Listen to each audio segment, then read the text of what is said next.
So skipping for the moment, because you see, one obvious meaning of Dharmic paradigm would be an education that promotes dharmic values or dharma, values of dharma.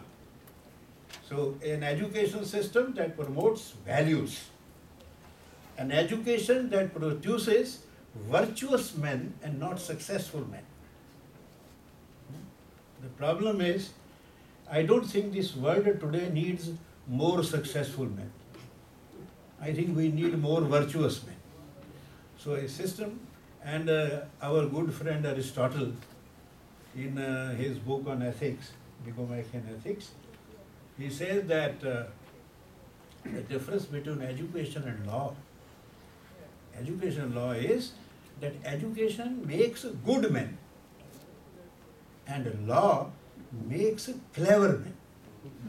Oh.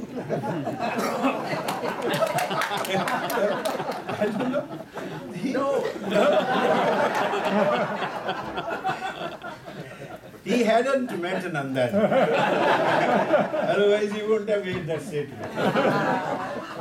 But our point is that education produces good men. So if we take dharma in the sense of values, other senses that I identified from the text, maybe they are not pertinent here, but kartavya akartavya ka bhed, kartavya akartavya ka bhed, the difference between what I should do and what I should not do, the difference between the shravya and shreya, shreyas and prayas, shreya, what one should do and what one wants to do. That discriminating ability, which Bhagavad Gita calls Vivek Buddhi. Most foolish boys in India are named Vivek. That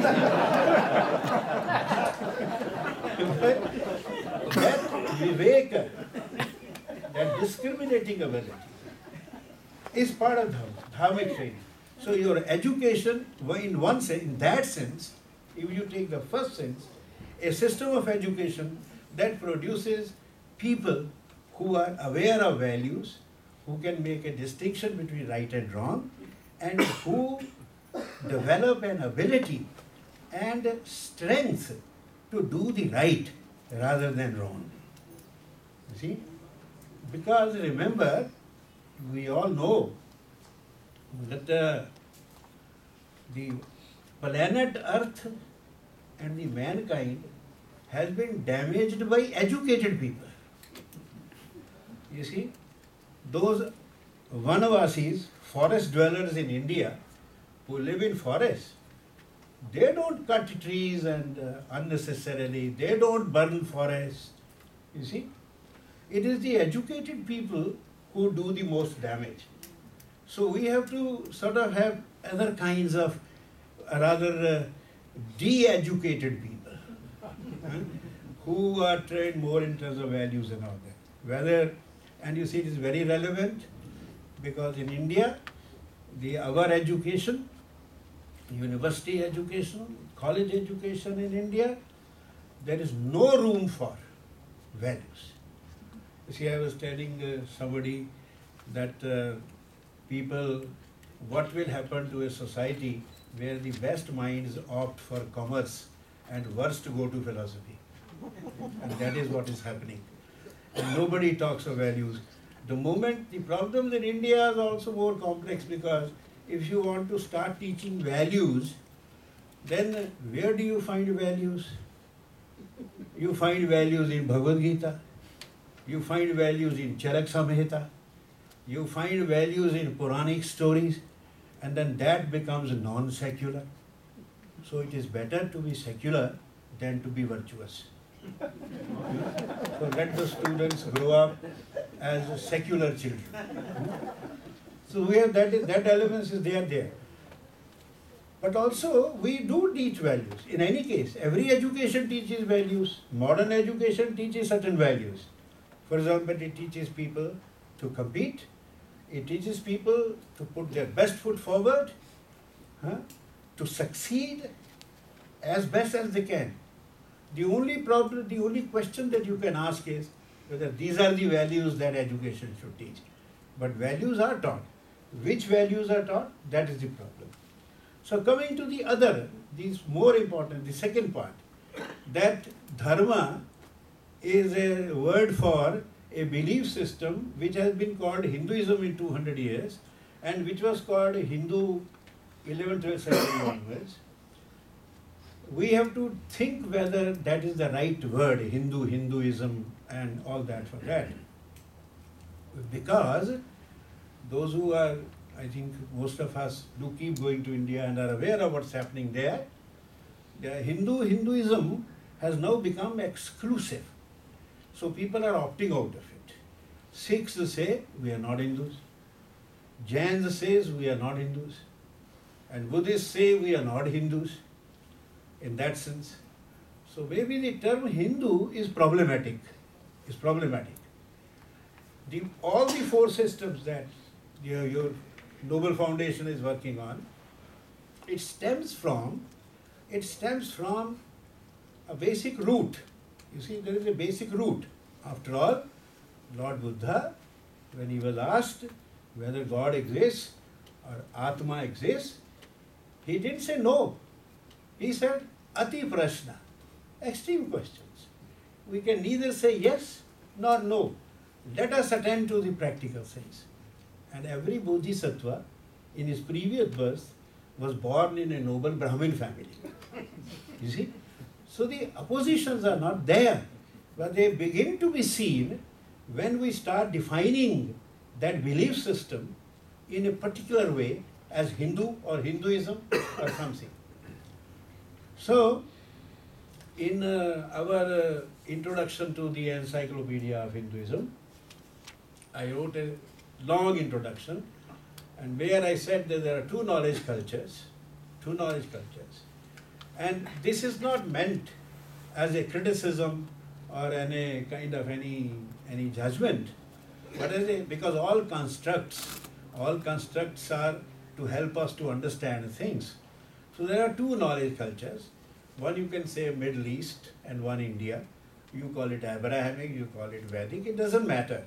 But the point is that there is one knowledge culture in which there is monism as a philosophy, monotheism as religion, and that monistic bent of mind has one God, and that God is formless. There's one God. So you have Judaism, you have Christianity, you have Islam. They spring from this. This has its consequences. Because one can ask, since they all believe in one God, why do they quarrel with each other then? Because they insist one God, but my one God, not your one God. Why? Because the God is formless, Nirakara, but the Spinoza, Hebraic God, is an angry God. He says the God is Nirakara, but it is not Nirgun. That is the contradiction, and that creates problems. Hindus have, and I'm using it in our own common parlance, we people in India, we have the cafeteria approach to God. You don't want to believe in God? No problem. You believe in one God? Fine. Shiva Parvati, two gods? Okay. Many gods? Okay. Your own created God? You pick up a stone from a river bed and put Roli and put it there. Fine. No problem. This is cafeteria approach. In lightly speaking. Seriously speaking, this is a tremendous freedom of mind. So you are free, and you are not required to conform. So that is very important. But there are two knowledge cultures. There is one formless, one God, and Vedic. Any reader of Rig Veda knows that the Rig Veda is peopled by hundreds of gods. Hundreds of gods. And you have all powerful hermeneutic traditions, whether they are devatas or whether they are names of forces of nature, or what you have. So there are rishis and there are gods, and then there are powers and there are functions and so on and so on. But there is this multiplicity. So you have pluralism, it's monism. Monistic mind can tend to be totalitarian because, you see, it believes in one thing. So sometimes when I read the British philosophers, matter or mind, primacy of matter or mind, till I read Hume, I was very puzzled. Hume had a good answer. There is no matter, never mind. There is no mind, doesn't matter. But normally, you have to make a choice because one truth is there, always. There is one truth. And that one truth can create problems. In the other culture, in the pluralistic culture, there is no absolute truth. There is no one truth. There is something out there, we don't deny that in this culture. There is a reality out there. But what is it? What I predicate, when I predicate that reality, what I predicate is my predication. It's and that is Maya. Maya is not illusion. Sorry about this poor English language, which has created so much, doubt in the Indian minds. Maya is construct. Each one of us constructs the reality. And our theory of philosophy of language, supported it. Bharte Hari. Jnanam sarvam shabdena bhasate. All the knowledge. और ये जगत भाषा का विकल्प है. This world is a linguistic construct. It was till post-structuralist stage of thought, post-structuralism, when the linguistic turn took place thanks to Jespersen. And Jespersen was a professor of Sanskrit. So he knew that language is spoken, not written. And scriptal language has visual validity. But the heard word, is indeterminate. So you construct a reality. Well, it's relativistic. All construction is relativistic. So this is a very important difference between pluralism and monism. Nature of God that follows is also different. It is, I may not, because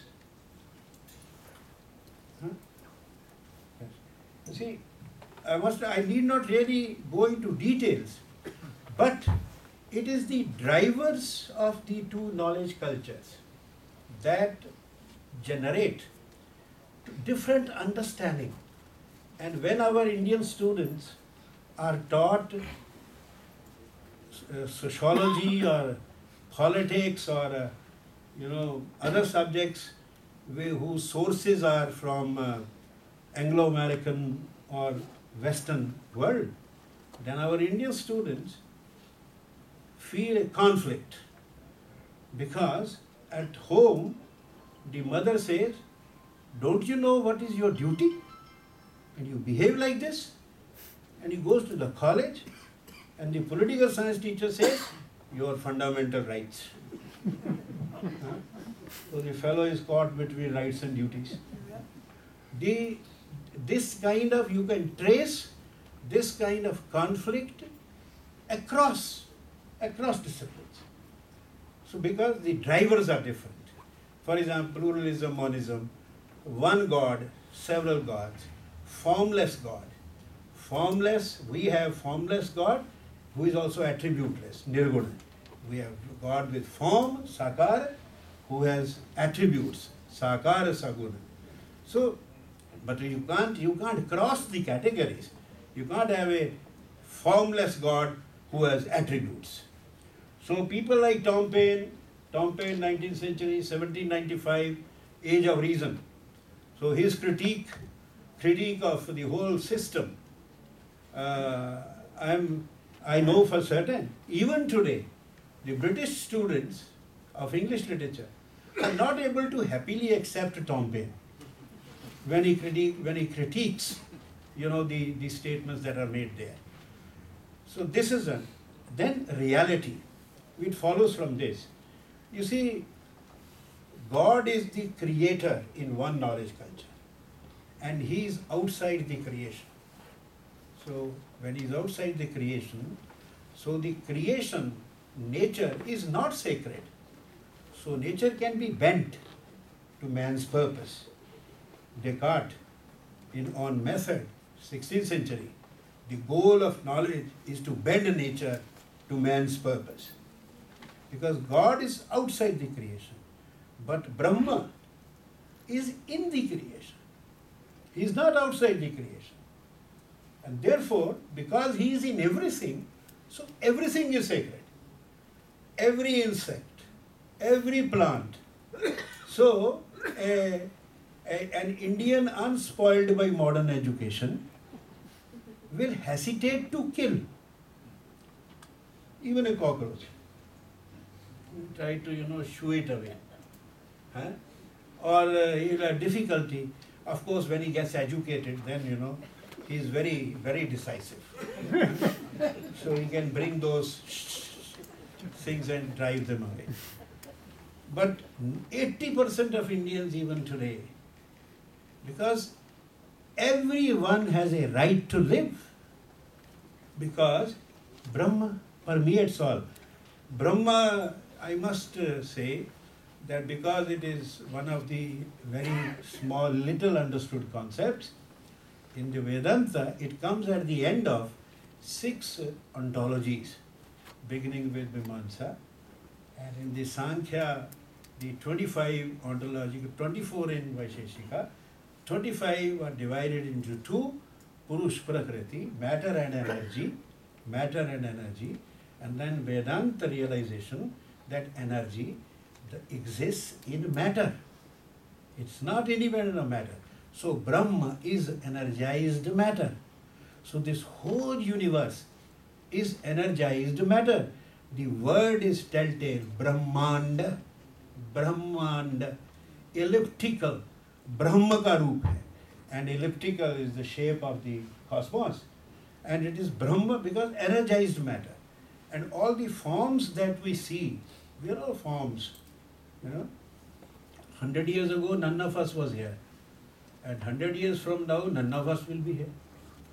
So we are like waves and bubbles, Adi Shankaracharya. We are like waves and bubbles and froth that rise in water and then collapse in water. So this, the notion, this God being inside or outside, why sanctity of nature in one culture and not in the other culture? And the children need to understand and to know, and they can, unless they understand these fundamental drivers. Another one, then, man himself. In one culture, you see, man is God has created man in His own image. And poor fellow, because he also wanted knowledge, so he is driven out. Because God is a repository of knowledge. Because Foucault, our great friend Foucault, knowledge is power. And that power must belong to God. So when man shares, he is expelled. And sinful, fallen. So, need for redemption, need for development. This whole drive of modern civilization for development comes from that original source, that somebody needs to be developed. I don't know, why do I need to be developed? You see, because in my knowledge culture, I will use Carlyle and not our own text because it's safer to use English text. Safer to use English text. Carlyle says, we are sparks of divinity. sparks of divinity floating in ether. That is Sartor Resartus. Kala is Sartor Resartus. So if I am part of the divinity, I don't need to be redeemed. I don't need to be developed. I am not underdeveloped. Huh? I am not that. So the entire attitude to man differs. So also attitude to all beings. All beings. Relationship of man to all beings. So I think I'll not go into more details. But you understand, here we are one in a chain. In the Vedic system, man is a link in the chain. 1,86,000. And no superior to the other. I don't have the right to kill the jeev.